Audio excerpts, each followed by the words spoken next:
Hey guys, JC Smith here. Here's our next project. This is a 2006 International. I bought this truck for parts. It's got 78,000 miles on it. It's real low miles, but it sat a good bit. It was used as a project truck. They would haul the materials to a job. It'd sit there for 6-8 months. Then they'd go fill it up with more material for the next job, and it goes sit for another 6 or 8 months or whatever the case, and it got rusty from sitting around. So the driveline is really good, but the body's bad. And I have another truck that has an absolutely beautiful body, and we're going to use the motor and transmission in it. I've sold this box, so we have to remove it. So that's going to be the first thing. We're going to cut the lift gate off the back. You can see how it's on here.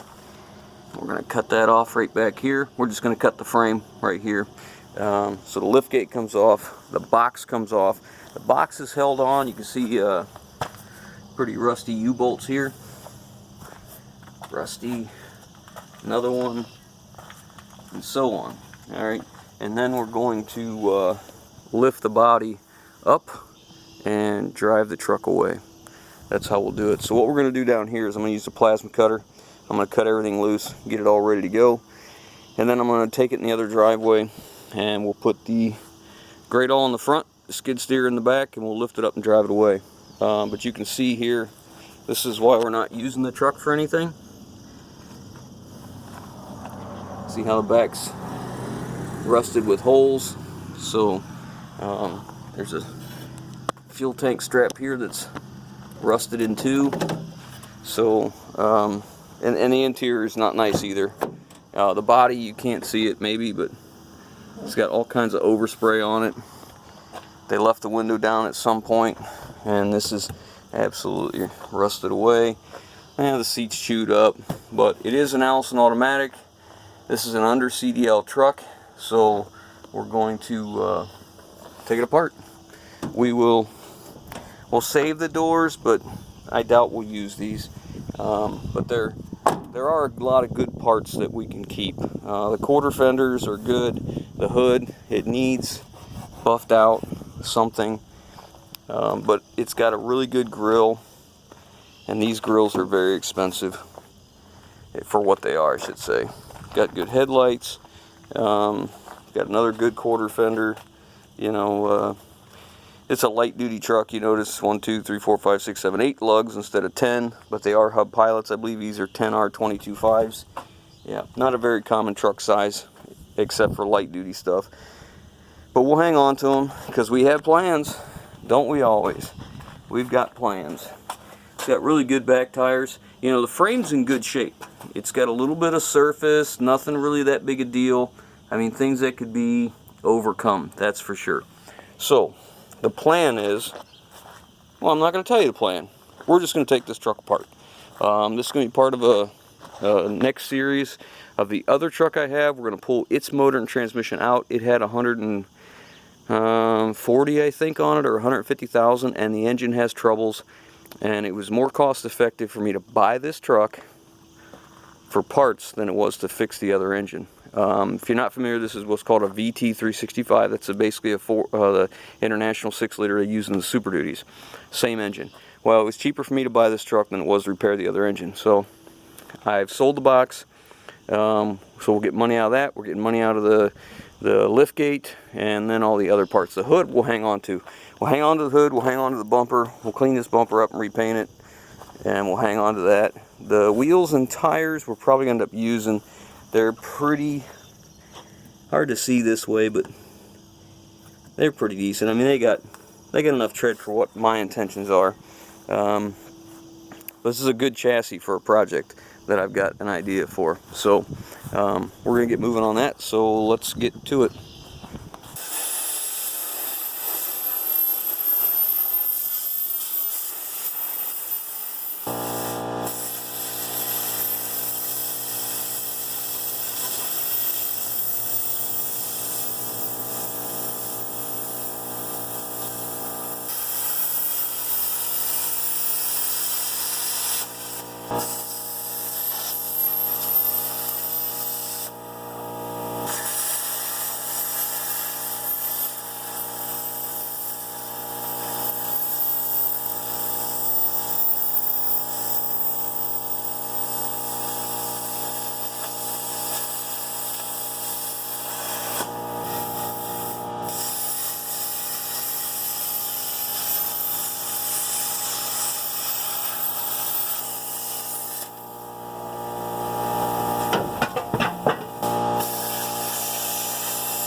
so the box is loose.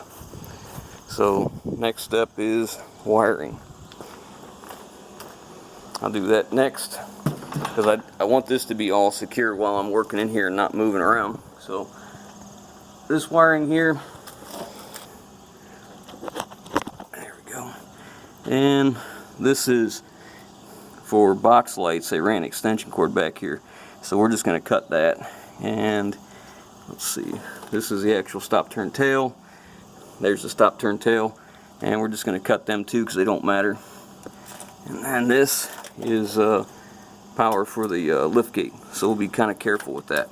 So let me get that out of here.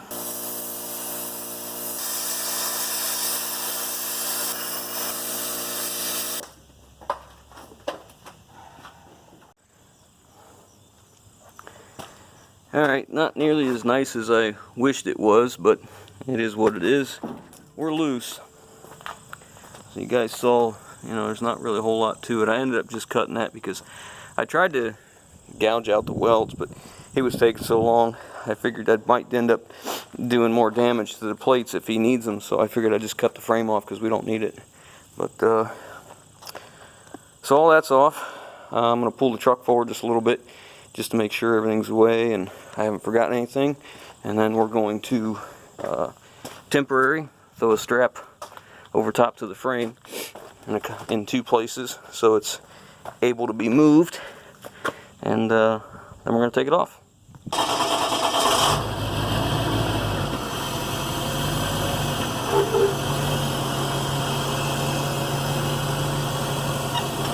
I got to tie up some of the the battery cable and the lights so they're not dragging, so I'm going to get onto that right now.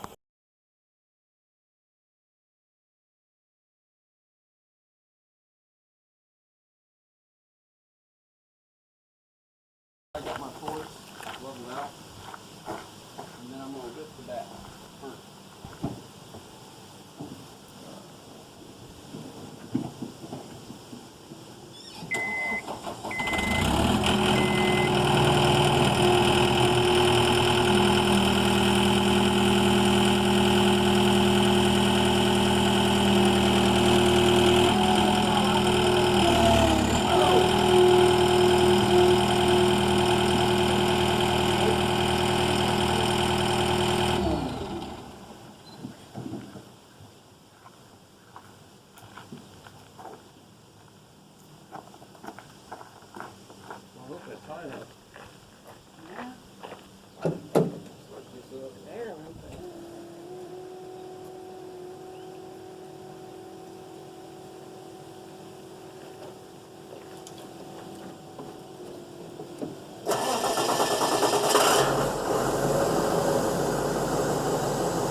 Okay, so there it is.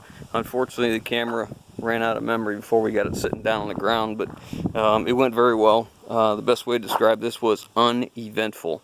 That's the best way to describe it. If it comes down nice and easy and doesn't do anything weird, or doesn't get hung up on the frame or something weird, you know, we try and bring it up enough that we can drive out and make sure we're on level ground, so we don't have to worry about the tail end of the frame coming up and down. But the key to this is we put the skid steer in the back, put the forks out as wide as I can, so it helps to give it a little more stability towards the rear. And then up here in the front, I take 2 separate chains. I go in around the frame rail, the main runner, on top of the, go back about 3 or 4 cross members, come over and come back, and then lock it on itself, and do the same thing over here. And then I bring them both to a point, and it works. Well, as you can see, it works pretty well. No issues whatsoever. It came off good. So now this is ready for the guy when he shows up with his trailer to put it on. You got to be careful when it's windy. As you can see, it's kind of windy today, but sometimes it'll, you know, want to swing a little bit.